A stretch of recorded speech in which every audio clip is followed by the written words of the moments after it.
B'siyata d'shmaya, we're going to learn Ketubot Daf Zayin. We're going to start from the second line.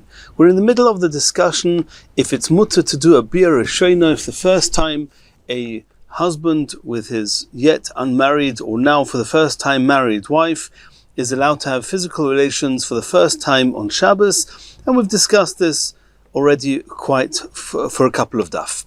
Says the Gemara, Rabbi shora lemiv'al b'tchilo b'Shabbos. Rabbi Ami ruled that the halacha is that one's allowed to do the biur rishona on Friday night. And now the Gemara assumed that Rabbi Ami was talking about somebody who did the chuppah on Friday night or on Friday very close to Shabbos, and they did not have time to write a ksuba. A ksuba is a signed commitment where the husband commits himself to what we call ksuba, which we're going to learn about at length still, which is commitments, financial commitments and other, to his wife. And we know that without a ksuba, a couple are not allowed to be married. So Amrulei Rabbanon, the Chachomim said to Rabbi Ami, how can you allow them to have relations together if no ksuba has been written yet? Omar Luhu, so Rabbi Ami said to the Chachomim, Atfasuha metaltalin. You're right that we didn't manage to sign a signed document to the effect of his commitments to her, but if one's allowed to give her, instead of that, one's allowed to give her metaltalin, which are movable objects, items, property, which will be given to her as a mashkein, as a guarantor, that she can take this. In the meantime, it will stand in the place of the commitments of the ksuba, and after Shabbos they'll write a ksuba and she'll give back these metaltalin that she has been given. Continues the Gemara, Rav Zvid shora lemivul b'tchila b'Shabbos. Rav Zvid also ruled that it was permitted to do the biur rishona on Friday night. Ikeda Omra, some say it wasn't a ruling that Rav Zvid gave, rather Rav Zvid Gufei, he himself, boal b'tchila b'Shabbos, when he married his wife who had never been married before, he did the biur rishona on Shabbos. Continues the Gemara, Rav Yehuda shora lemival b'tchila b'Yom Tov. Rav Yehuda is now discussing Yom Tov. One's not allowed to do melachos on Yom Tov either. There are exceptions. We're about to learn them. But Rav Yehuda said one was allowed to do the biur rishona that means the first time that the couple have relations. One's allowed to do it on Yom Tov. He didn't say you're even allowed to do it on Shabbos. The question is, was he coming to exclude Shabbos or not? Omer of Poppy. Rav Poppy said in the name of Rava, Lo teima b'Yom Tov deshari ha b'Shabbos osur. Don't deduce from the fact that Rav Yehuda said that it was mutter on Yom Tov, that only on Yom Tov it's mutter, but on Shabbos it's osur. No. The truth is it's mutter even on Shabbos. Why did Rav Yehuda say that it was mutter on Yom Tov? That was the question that came to him. Was it mutter on Yom Tov? And he said yes, but not to exclude Shabbos. That was Rav Poppy's opinion in the name of Rava. Rav Papa, Mishmei de Rava Omar, B'Yom Tov Shari, B'Shabbos Osir. Rav Papa argued with Rav Poppy and said no, only on Yom Tov it was mutter, on Shabbos not. Omalei Rav Poppy le Rav Papa. Rav Poppy asked Rav Papa, "My da'ateich, what would make you say that even though it's osir to do it on Shabbos, obviously you're concerned that doing the biur rishona is a melacha, then why would Yom Tov be any easier? Are you going to say that mitoich shehutro chabura l'tzairich, because the issue is making a wound? And that's the issue we're discussing now. If you're going to say that making a wound, then we know that on Yom Tov, certain melachas are permitted l'tzairich oichel nefesh, for the sake of eating. If you need it on Yom Tov, you can shecht, for example. You cannot shecht on Shabbos, it's one of the lamates melachas. But on Yom Tov it's mutter, l'tzairich oichel nefesh. So are you going to say, mitoich shehutro chabura l'tzairich, in the same way as one's allowed to make a wound for the sake of eating on Yom Tov, which is doing shlita, hutra nami shalei l'tzairich, it was also permitted to make a wound not for the sake of eating, but for the sake of doing a biur rishona. That means you're using the concept of hutra. Elo me'ata, if that would be true, then mutter lasis mugber b'Yom Tov. It should also be permitted to prepare incense on Yom Tov, which during the week it was used in order to make other objects and clothes smell nice. And are you going to say that mitoich, that means in the same way, that means that this concept of mitoich, which is since it's mutter to make a fire l'tzairich for cooking, you're also allowed to burn incense. To mitoich shehutra have ora l'tzairich, in the same way as you're allowed to make a flame l'tzairich yom tov hutra nami shalei l'tzairich, it should also be permitted shalei l'tzairich oichel nefesh, not for the sake of eating, but for the sake of making incense. Would you suggest that? It's explicitly against the Chachomim in Beit Daf Chav Beis Amud Beis. That wouldn't be true. So how would you use the concept of mitoich to allow you to do a Bia Rishona on Yom Tov? That was the question. Omar Le, so Rav Papa responded back to Rav Papi, Olecha Omakro, because of you, there's a pasuk. The pasuk says, Ach asher yoichal l'chol nefesh, asher ye'ochel l'chol nefesh, hu levadoy ye'ose lochem. That is, with the pasuk there is talking about V'yom HaRishon Mikra Kodesh, V'yom HaShvi Mikra Kodesh ye'lochem kol malocha lo ye'ose bohem, Ach asher ye'ochel l'chol nefesh, hu levadoy ye'ose lochem. So from that pasuk we learn Dova Shovel L'chol Nefesh. The pasuk says explicitly Asher Yochel L'chol Nefesh. When is one allowed to do a malacha on Yom Tov? Only if the need is equal for all people. And making incense is something which not everybody needs it, not everybody can afford it. It's only for the mufunakim, it's those people who are very particular and need to have this smell on their objects, on their clothes, so they can do this. But other than that, when it comes to shechting, when it comes to eating, to making a flame for eating, for shechting, or for beer, that's something which is equal for all people. And therefore only that is allowed and not mugmar. Omale Rav Acha b'reida Rava Rav Ashi. Rav Acha said to Rav Ashi, Elo me'ata, if you say that you're only allowed to do malacha on Yom Tov, which is shovel l'chol nefesh, which is equal to everyone, nizdamin lo tzvi b'Yom Tov. What happens if a person chances upon a deer and he wants to shecht it on Yom Tov? Now, a deer is something which is a very expensive commodity. Only the rich people could afford that. Nizdamin lo tzvi b'Yom Tov. Are you going to say that hoil ve'enu shovel l'chol nefesh, since it's not equal to all people, because only the rich can afford it, hachanami da'asr l'mishchate, you're going to say that it's asr, it's not called l'chol nefesh, and you're not allowed to shecht it on Yom Tov? Because that's what you just said now. And in the same way as mugmar, incense, is not for everybody, so too eating deer meat is also not for everyone. Omalei, so he answered back, Rav Ashi answered back to Rav Acha b'reida Rava, no, ano davar hatzeirich l'chol nefesh kamina. I was not talking about that it has to be something that everybody does. It has to be something where the need is equal for everybody. Regarding eating the meat, tzvi, tzorich l'chol nefeshu. The need for meat of tzvi is similar for everybody. Some can afford it, some can't. But the need for mugmar, for incense, is not the same for everybody. Most people don't need it at all. And it's only some people who are very mefuluk, some very particular, they need to have the incense. But for most people, they don't need it, and therefore for them it would be also. Continues the Gemara, Omer Rav Yaakov bar Idi. Hoira Rabbi Yochanan. This word hoira we're going to zone in on in a minute, but hoira means he gave a ruling, a hoira. Hoira Rabbi Yochanan b'tzayodin. Rabbi Yochanan in Tzayodin ruled as follows: Osur livol b'tchila b'Shabbos, that you're not allowed to do the Bia Rishona on Shabbos. And the Gemara is asking, Umi'ika hayra le'isr. Hayra is something which is very, very definite, very concise and clear and proven. In many cases, when there's an isr, a prohibition, it's not because you're absolutely clear that it's asa. It's just that in the absence of absolute clarity that it's permitted, we have no choice other than to prohibit. So we don't normally find the term hayra on something which is asr. Only when something is mutter, when something is permitted, a person wouldn't say it's mutter unless he's absolutely clear that it is mutter. How can you use the term hayra when it comes to an isser of Be'ilah b'Shabbos? Mi'ika hayra, do you ever find the term hayra le'isur? Says the Gemara we do votnan, as we see in the Mishnah. It says in the Mishnah in Nazir, hayruhu beis Hillel shetahei nazira oid sheva shonim achiris. That was an incident with Heleni Amalka, who her son went out to war and she made a neder that she was going to be a Nazira for 7 years, and she actually did this in Chutz La'aretz. And Chutz La'aretz and Nazirus, when Nazirus, a person has to stay Tohir, is not such a good match, because in Chutz La'aretz there are certain elements of Tumah there, which we're not going going into now, Yirtzeh Hashem, when we learn Nozir, Daf Yotes, we'll see about this more. But the Chachomim said that when she came to Eretz Yisrael, she has to fulfill her commitment to Nazirus again. And the term used was Hayruhu Beis Hillel. It was Beis Hillel who gave a Hayrah, a stringent ruling, Shetahei Nazira Oid Sheva Shonim Acheris, that she should be a Nazira another 7 years. So we do find the term Hayrah even Le'isr.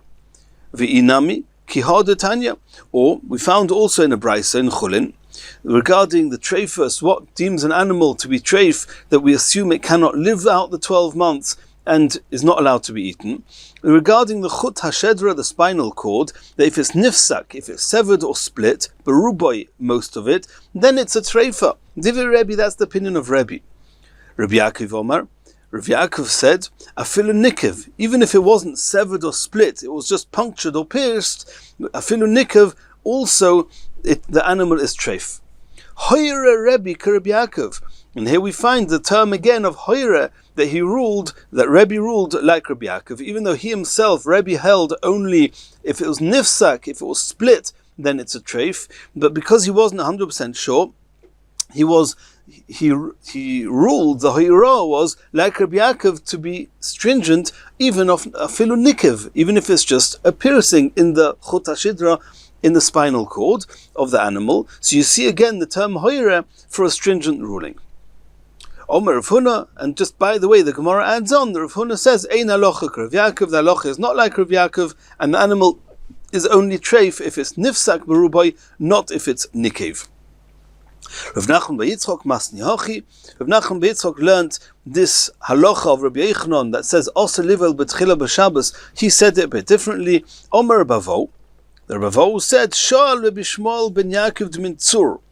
Rabbi Shmuel ben Yaakov from Tzur asked, as Rabbi Yochanan b'Tzayodin, asked Rabbi Yochanan, when in a place called Tzayodin, what's the halacha regarding doing a Be'ilah Roshana on Shabbos? Va'ano, and Ayr Bavo Shomi, Ma'u livel b'tchila b'Shabbos. I heard that the question was, is it mutter to do a Be'ilah Roshana on Shabbos? Va'omar le, and Rabbi Yochanan answered, Aser, it was Aser. So before it was just Rabbi Yaakov Ba'yiridi said that Hoyra Rabbi Yochanan gave a ruling that it was Aser livel b'tchila b'Shabbos. Rav Nachman bar Yitzchok says that Rabbi said that he heard the question being asked, and Rabbi Yochanan indeed ruling that Aser livel b'tchila b'Shabbos.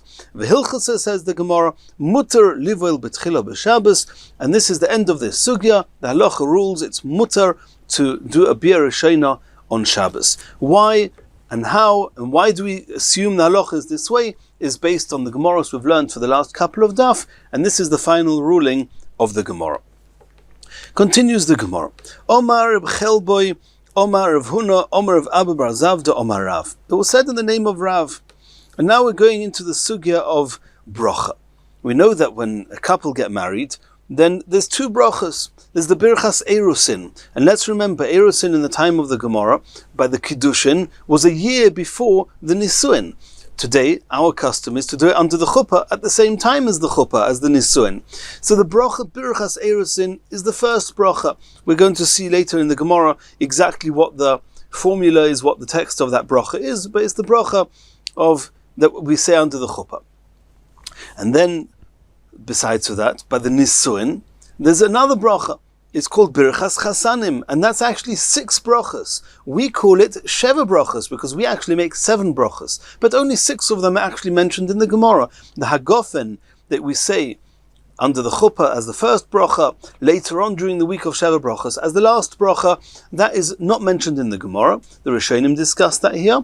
But what we call sheva brachas, which is really in the Gemara's terms 6 brachas, that's called birchas chasanim, and was said primarily by the nisuin.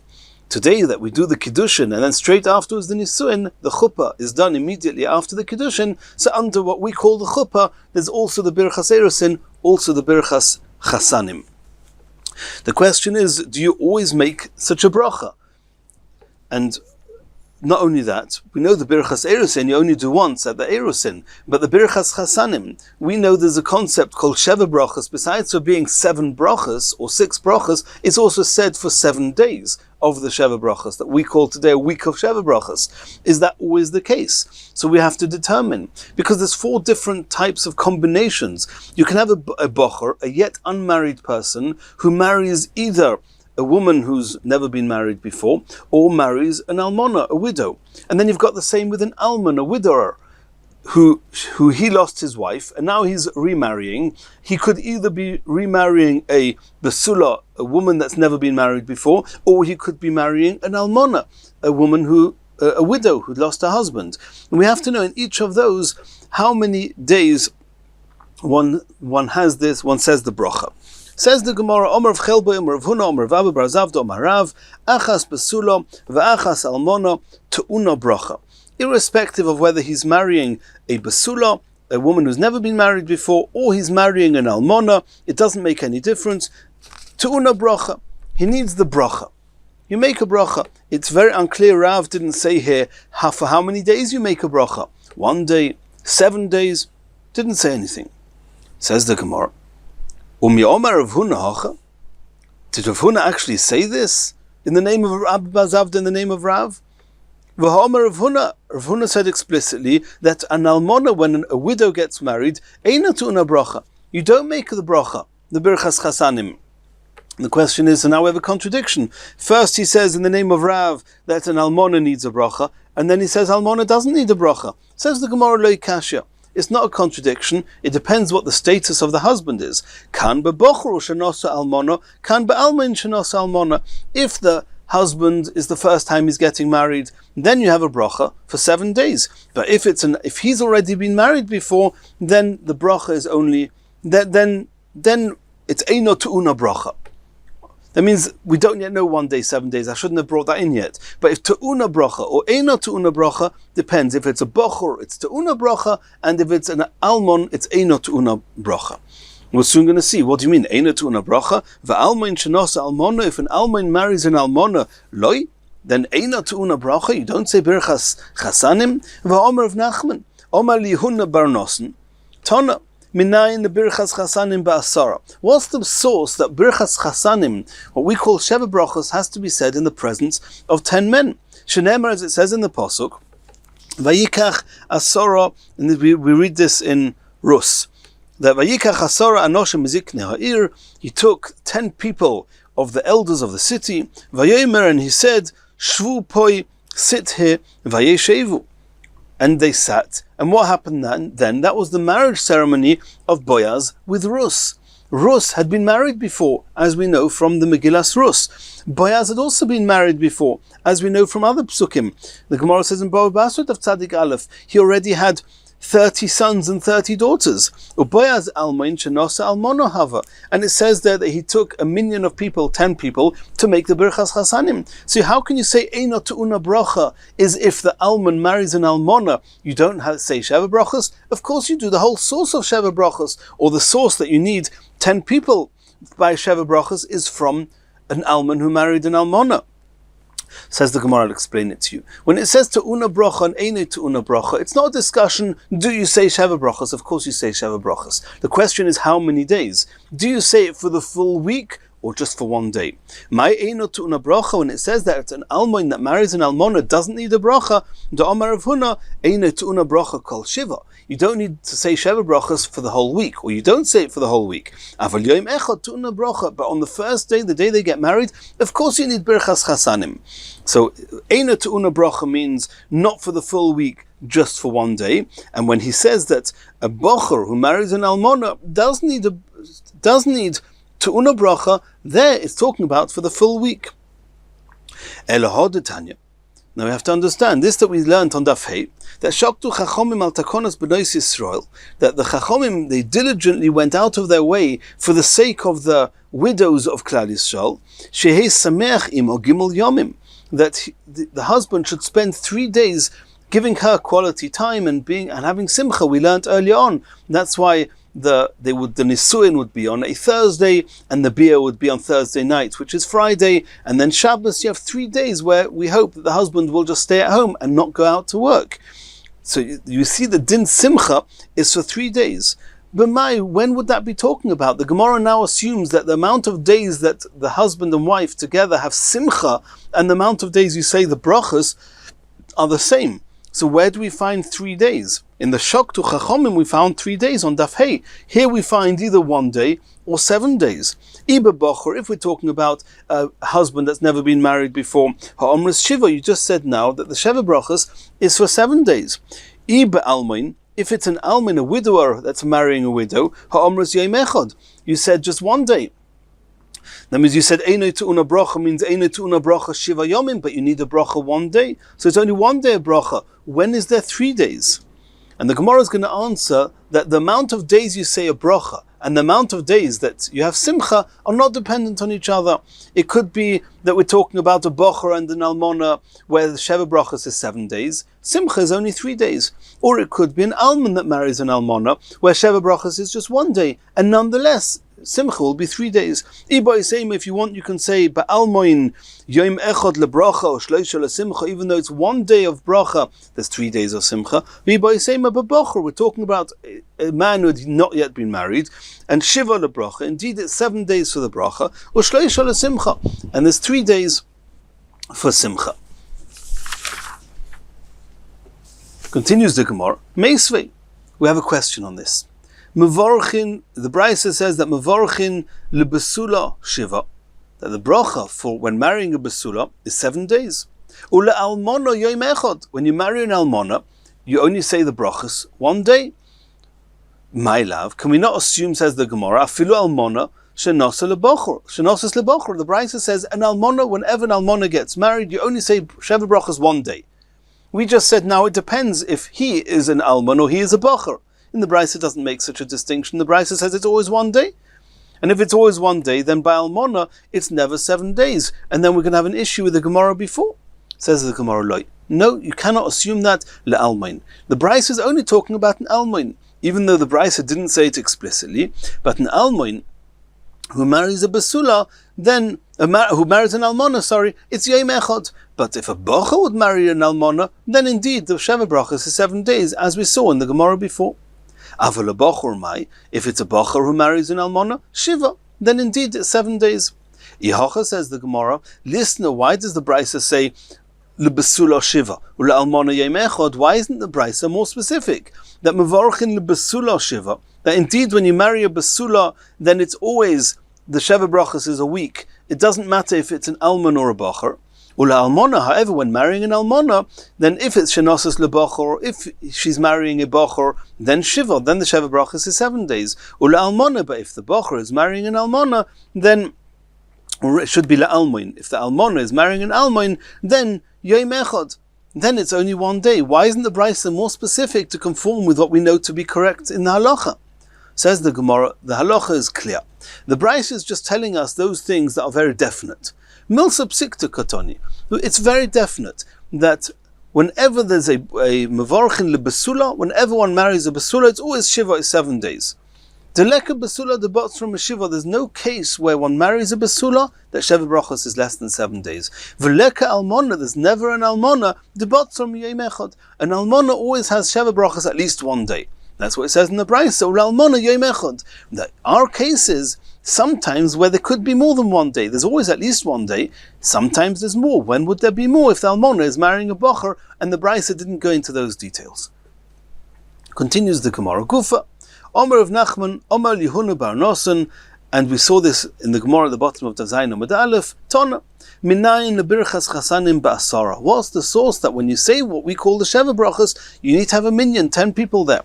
Shenemar, as it says in the Pasuk, which we mentioned, by Boaz and Rus, Vayikach asara anoshim, he took 10 people, Mizikne Ir, from the elders of the city, Vayomen, he said, Shvu poi vayeshevu, sit here, and they sat, and then they said the Sheva Brachas. And the fact that he took 10 people, you see, you need 10 people for Sheva Brachas. That was one Rav Nachman's source. Rabbi says, I've got a different pasuk from where we learn Sheva Brachas needs a minyan. Omar Mehachi says it's from a different pasuk in Tehillim. It says in the pasuk, b'makhelos, in gatherings, borchu elikim. You should say a bracha to Hashem, mimekoyer Yisrael, from the womb of Yisrael. So we assume that which brachas are discussing the womb and the continuity of Klal Yisrael is the Sheva Brachas, and they have to be said b'makhelos. What is a kohol? A kohol is always 10 people. You learn that out from different psukim which Rashi brings, that kohol and Eidah is 10. And since it's 10, you see that you need that Memakor Yisrael when making a bracha on the Makor, on the womb of Klal Yisrael, then you have Makelos, you have 10. So it's a machlekes of Nachman and Rabbi, where we learn out that the halacha that you need to have 10 people for Sheva brachas. Now the Gemara is going to discuss what each of them do with the other pasuk. Rav Nachman, who learns out that Sheva brachas ba'asara is learnt out from Boaz, b'haikra de Rabbi, what does Rav Nachman do with the pasuk that says b'makelis baruch Elokim Hashem mimekor Yisrael my dorish be? What does he do with the pasuk of the Rabbi? Answers the Gemara, miboyle lekatitanya. I've got a brayso that teaches us something else in that pasuk. Hoyer Reb Meir Omer. Reb Meir used to say, Gemara in brachas minayin and elsewhere in the Gemara in Shlita Daf Lamed Amud Beis minayin shafilu ubrin shebamei imon. How do you know that when the sea split by Kriyas Yamsuf, even the ubrim, the fetuses, the yet unborn children who are still in the womb of their mothers, omru shira al hayom, they also said shira and song when they crossed the Yamsuf. Shneimar, as it says in the pasuk, b'makelos baruch Elokim Hashem mimekor Yisrael. That even from within the womb they would be baruch Hashem, they would say shira. V'idoch. The question is that Rabbi, who learns out from this pasuk that Sheva brachos discussing mimekor Yisrael needs 10, how can he learn from there also that the ubrim said shira? Answers the Gemara, Imkain le'mekromi beten. If it was just telling us that the ubrim said shira, then it would say mi beten Yisrael. Why did it say mimekor Yisrael, explicitly speaking about the womb? My mimekor al iske mekor. There's a special bracha that is discussing and engaged in the concept of the source of Klal Yisrael, the womb, and the continuity of Klal Yisrael, and those are the Sheva brachos we're discussing. So you can learn from the fact that it says not mi bet in Yisrael, rather mimekor Yisrael, you can learn both. Now the Gemara says, let's try and understand what Rabbi does with Rav Nachman's pasuk. Rabbi b'hai krod Rav Nachman my dorish be. What does Rabbi do with the pasuk of Boaz and Rus, where it says v'yikach asara anoshim miziknei oir? Answers the Gemara, Hahu miboyle lemidrash. Over there, the reason he took 10 people was not because we need 10 people for the Birchas Chasanim. No, there he wanted 10 people because he was about to make a halacha. He was about to express a halacha that had not been known, and he wanted it to be publicized. He wanted it to be made known to 10 people. So he brought 10 people. What halacha was Boaz making known there? The pasuk, the drasha, that says Amoini v'loy Amoinis, Moavi v'loy Moavis. We know that Amoin and Moav are not allowed to marry into Klal Yisrael. Rus came from there, from Moav. So how could Boaz marry her? So Boaz understood that the pasuk says only a male Amoini and a male Moavi is not allowed to marry a female from Klal Yisrael. But a female Amoinis and a female Moavis is allowed to marry a male from Klal Yisrael. So he said this drasha, Amoini v'loy Amoinis, Moavi v'loy Moavis. And since he wanted that halacha to be known, to be publicized, therefore he called 10, but not in order to impress on us that Birchas Chasanim needs 10, because that's learned from a different pasuk. The Yisrael Kedaitech lebracha, because if you're going to learn, like Rav Nachman said, that you learn Birchas Chasanim from that pasuk, why did he bring the elders of the city? You can bring anyone who's an adult. You don't need the elders specially. The question is Rav Nachman, ve'idoch. What's Rav Nachman going to say? Does Rav Nachman not agree that the reason that Boaz called the 10 people was in order to publicize this halacha? So how does Rav Nachman learn from here that as a source that you need 10 people for Sheva brachos? If the reason he brought 10 people was exclusively to publicize this halacha, why do you need 10? Less than 10 would have been enough. Says the Gemara in, the Mizrabavo will say, we do need 10, the Pirasum at Milsa, to publicize something, you have 10. Or Kedamar le Shmuel Rav Chana Bagdasa, like Shmuel said to Rav Chana from Baghdad in Bavel, Puk, go out, v'aisili be'asora, and bring me 10 people, ve'emelach payu, and then I'll tell you a halacha that I want to be made known in front of 10 people. That hamazake le'ubar, if somebody wants to make an acquisition, wants to give something to a yet unborn child, he has to do it via somebody else. Somebody else does the kinyan on behalf of the uber. Then kono, that the Shmuel said, that the kinyan works, it's a valid kinyan. V'hilchasen, it happens to me, the halacha is not like that. But we do see from Shmuel that he wanted 10 people to come together to make the halacha known, and therefore Rava says, I don't learn out from that pasuk Birchas Chasanim, because Birchas Chasanim don't need Ziknei Ha'ir, and the 10 people, the Ziknei Ha'ir was in order to publicize the halacha. Rav Nachman, however, held that since it says Ziknei Ha'ir, Rav Nachman says you learn from since it says that since the publicity doesn't need 10, and the pasuk says there that he brought 10, it must be to teach us that Birchas Chasanim needs 10. Continues the Gemara. Tonu Rabbanon.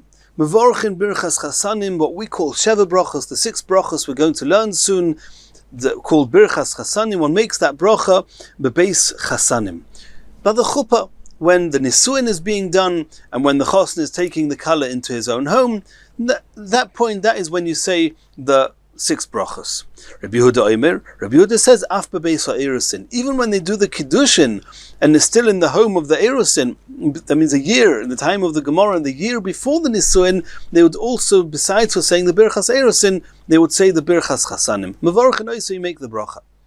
Omar Abaya said that when did Rabbi Yehuda say that you say birchas Chasanim even in the Beis HaErusin by the Kiddushin? That was only in the place of Yehuda, which we're going to learn about later on. That Yehuda Shonu, this was only in Yehuda, because in Yehuda there was a custom that the chosn and the kala would be secluded in a private place. They would have yichud in order that they should be very comfortable with each other, and Tosfos says that could cause that they'll have physical relations with each other, and that's also before saying Birchas Chasanim, and therefore in Yehuda they would say Birchas Chasanim already by the Kiddushin. Tanya Yiduch, in another brayso we learned, Mevorchin Birchas Chasanim bebeis Chasanim. The Birchas Chasanim, this what we call Sheva Brachas, you only say by the chuppah, by the nisuin, or Birchas Erusin, bebeis Erusin. But by the Kiddushin, you only say the Birchas Erusin. Says the Gemara, Birchas Erusin my mevorich. We've mentioned the Birchas Erusin, the bracha of the Kiddushin. What bracha does one make by the Kiddushin? And this is a bracha that's familiar to any of us who have been by a chuppah. My mevorich Rovin bar Rav Ada, v'Rabbi bar Rav Ada tarvayu mashmeider Rav Yehuda Omri. In the name of Rav Yehuda, they said the text is as follows: Baruch ato Hashem Elokeinu melech ha'olam, asher kitshonu, and blessed is Hashem, the King of the world, that sanctified us b'mitzvosav with His mitzvahs, v'tzivonu, and commanded us also through the Chachomim. This includes even the Isurim Derabonon, that al ha'aroyos, not to have relations, not to live with people who are considered an erva, and they prohibited to have relations with an arusa, with a girl that's only done kiddushin, not nisuin, and allowed a couple to be fully married with all the halachas that are incorporated in marriage, but only after the chuppah, after the nisuis, al yidei chuppah v'kiddushin, that the nisuin, the chuppah is done with chuppah and kiddushin. That's the bracha. Rav Acha Breder Rava Messiah Bar Rav Acha Breder Rava would end the bracha Mishmeid Rav Yehuda, again in the name of Rav Yehuda.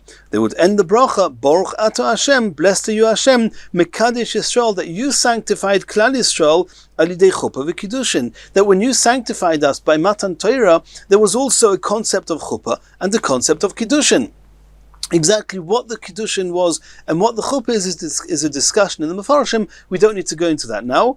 Rashi doesn't explain it to us here, but there was a concept of chuppah and Kiddushin there as well. And in the same way as Hashem was, so to speak, married Klal Yisrael al yidei chuppah v'kiddushin, so too, that is the end of the bracha of every Kiddushin, that there's a bracha that the Torah allows marriage through chuppah v'kiddushin. Mandeloi Chosim, the opinion that didn't have an end to the bracha, didn't end the bracha, Baruch Ato Hashem Mekadesh Yisrael al yidei chuppah v'kiddushin, just had the first part of the bracha. And we know there are many brachas that don't have an ending, Baruch Ato Hashem. A Birchas HaMitzvahs, a Birchas HaNenin, they only have a Baruch Ato at the beginning, not at the end. So that Midi Dehava, Birchas Peres, a Birchas Mitzvahs.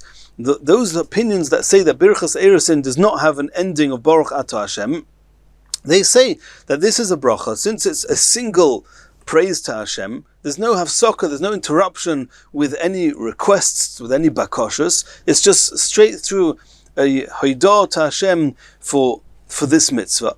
And therefore, there's no necessity to end with a Baruch Ato Hashem. Oman de chosim, but the second opinion that says that you do finish with Baruch Ato Hashem, midi dehava kiddusha. Since this is a kiddushin, and we say Hariyat Mukudeshesli, and the whole bracha is the concept of marriage is called kiddushin, so it's similar to making kiddush. And one makes kiddush on Shabbos, then it's a bracha that has a Baruch Ato at the beginning and a Baruch Ato Hashem at the end. And since the kiddushin is similar to kiddush, therefore you say a Baruch Ato Hashem at the end. Continues the Gemara Tonu Rabbanon, we learned in a Braisa. Mevarchin birchas chasanim ba'asara. One makes the birchas chasanim, what we call sheva brachas, in the presence of a minyan of 10 people. Kol shiva, all 7 days. And as we said before, this is true when a bocher marries either a basula or an almana, or where an alman marries a basula. And then it's for a whole week.